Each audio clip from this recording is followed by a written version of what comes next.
Hey everyone, I'd like to share some highlights from our latest Get More Students marketing webinar. These sessions are a great opportunity to learn from some expert marketeers and really hone your marketing skills. By joining the live sessions, you have a chance to interact with our panelists and get their advice on those key issues and burning questions. To stay in the loop about future webinars, you can sign up to our community for free at www.getmorestudents.org. Each month has a different theme, and this month was all about setting achievable and measurable goals. As I said, I'm sharing some highlights here, but I'll also include a link to the full version in the video description below. So we are going to be talking about your marketing goals today. And on the panel with us, as you can see, is myself, CEO of LinkU. And what we try and do with Get More Students is really empower you with great marketing advice. And I have two amazing people that join me on this journey, which is Corinne, who you can see, and Herbert, who you can't. Herbert's expertise in particular is in Facebook advertising, whereas Corinne, while you've got a very broad skill set, social media and content marketing, I believe, are your total forte. And my favorites. And your favorites. Yes. So you've got some... And so you've got some really great experience amongst us today, and we're going to be talking about marketing goals.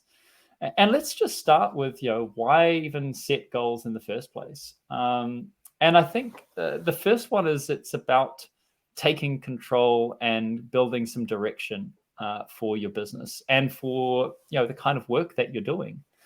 So I know myself with my business, without having some clear direction, you kind of end up just going around in circles. Also, an important thing is around sort of writing them down. Without writing them, that's our past self telling our future self what to do. So setting goals is really important from a control perspective. It's very much about building focus.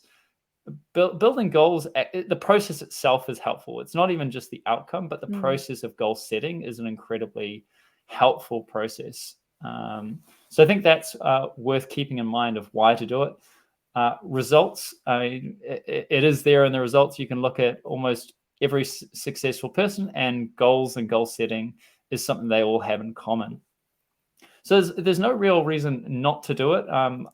In fact, there's only downsides of not doing it. You miss out on the accountability, you miss out on the motivation side. And so this is why we're here today. A vague goal is really hard for you to build motivation on. It's really hard for you to see if you're progressing the right way. There's often no kind of milestones to know if you're heading the right direction. So these are all major reasons why you want to avoid those. So the other thing is keeping it very open-ended. So maybe it's very measurable, but with no kind of deadline in mind. Yeah. And unfortunately, without a deadline, there's no real pressure to do it. And so what you kind of thought you could do in 3 months suddenly becomes 6 months, becomes 12 months. And so it's not something that any of us kind of want to be stuck doing. And we really want to be feeling like we're progressing and we're hitting those goals and hitting those milestones. Some of the other traps that are really worth mentioning are not writing them down, writing them down in a scrapbook that literally becomes a scrap piece of paper. You need to have a place where your goals sit that you're going to constantly go back to. So even if if this is your first go at writing some marketing goals, I would also encourage you to make sure that you don't just put them in a special little file somewhere that you'll never go back and see. Even if they're ugly to begin with, make sure that you've put them somewhere that you're going to be able to go back and see on a regular basis. It might be, if you've got your own strategy document, pop them in there. Even if they're kind of a little bit rushed and a little bit not quite perfected, I think you'll find that it's a really helpful way to go about it.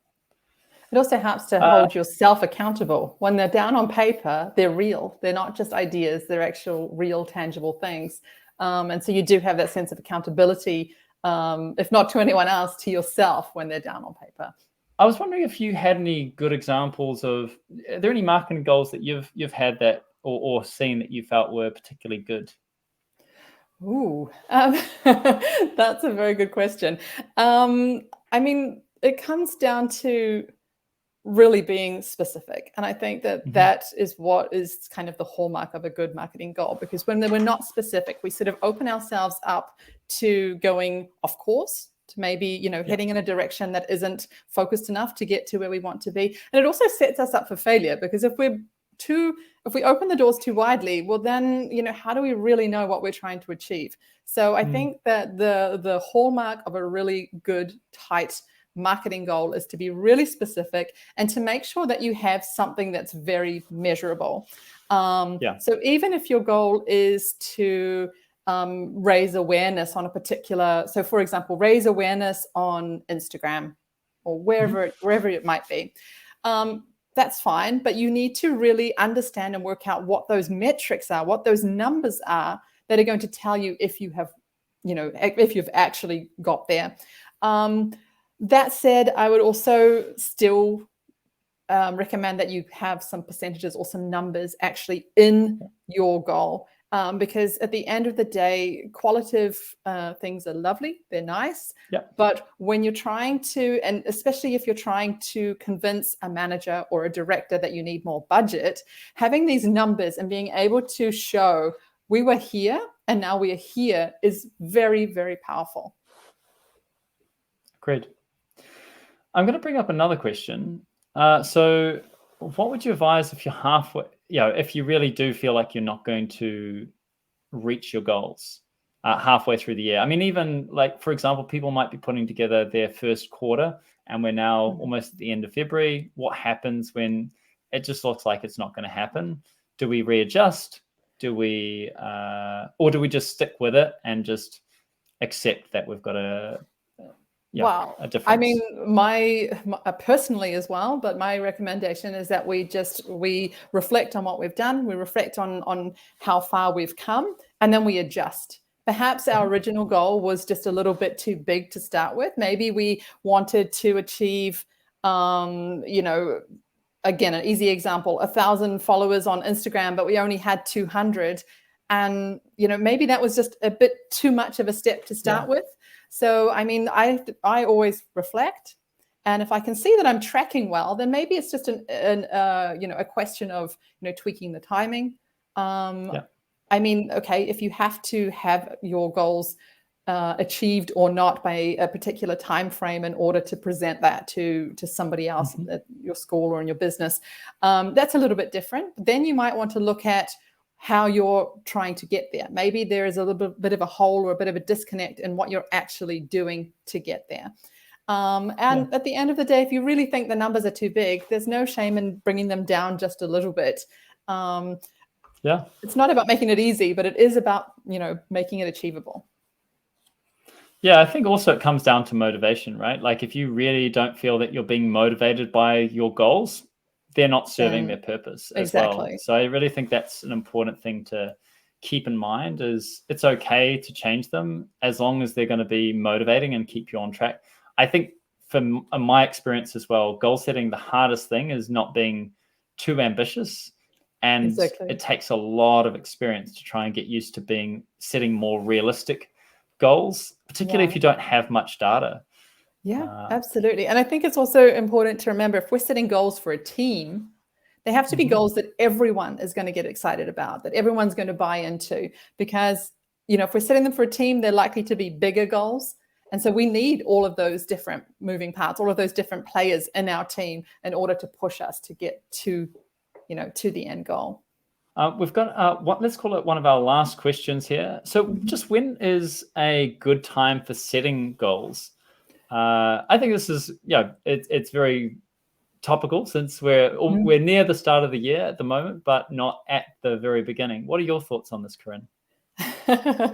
Well, in the perfect world, and also for me personally, I like to do it at the end of the previous year. So we're talking sort of like that November, December time period, just so that on January 1st, unlike a school, I start work on day one. So I can hit the ground running. So I already know where I'm heading. If I can't do that, if I can't set really specific goals at that point, maybe I don't have enough data yet, or I'm waiting on, I know that a particular month has been really big, so I want to, wait on December.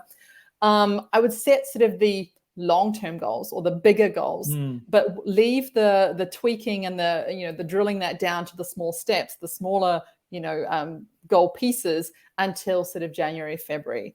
Great. I think one other thing to think of is, like, right now we're nearing the end of February.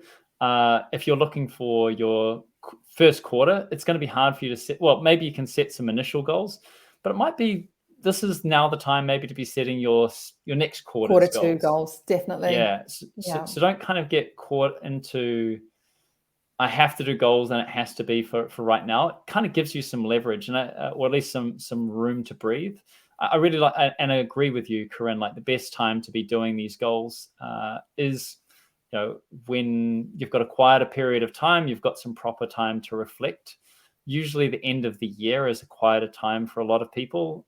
Around Christmas time is usually a quiet time of people don't want to be in contact, which is a great time for you to spend some time doing it.